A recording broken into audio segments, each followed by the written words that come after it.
But I see so many marketing teams, sales teams, leadership teams struggle. They get stuck in the doing of the work that it's very hard for them to create that space and time to just think, just pause.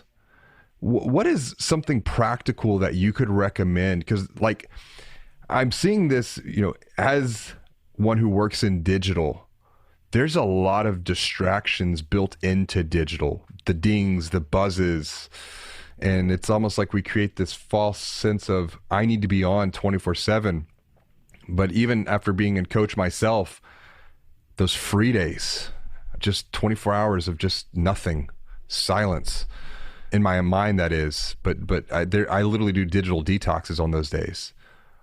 It's super important. Yeah. When you were talking, I was thinking about the quote, and I think it comes from the book, The Road Less Stupid. I could be wrong, but basically, people sometimes are running enthusiastically in the wrong direction, and it feels good to be running enthusiastically, but you got to kind of ask yourself, are you going in the right direction? And I think if you're not taking the time to stop, reflect, I'm kind of reminded of the idea of airplanes, honestly. Like airplanes, from what I've heard, like they spend an enormous amount of flight time off course because of wind pressure and like turbulence and stuff. Like they're constantly being nudged off course, but they have an inertial guidance system. So literally every few seconds, I think they're course correcting, because if they weren't course correcting regularly, they wouldn't get to the destination on time, which they usually do.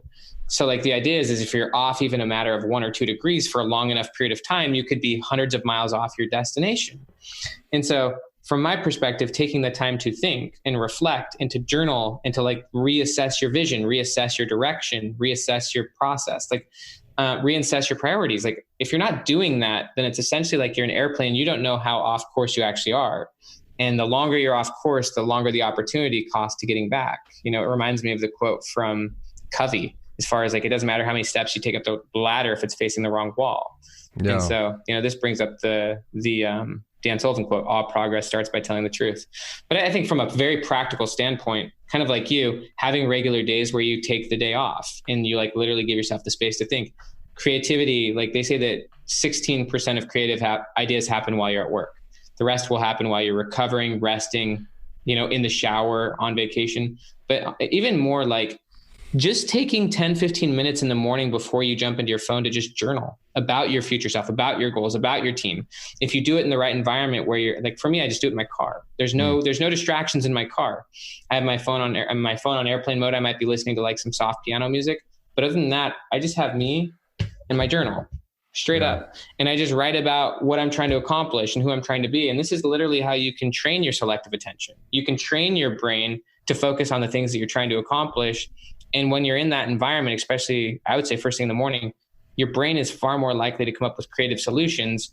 And if you do that on a daily basis, you'll be getting solutions and being able to take action on those solutions that will change your life and business. If you're not doing that, then how many days of missed creative solutions did you miss?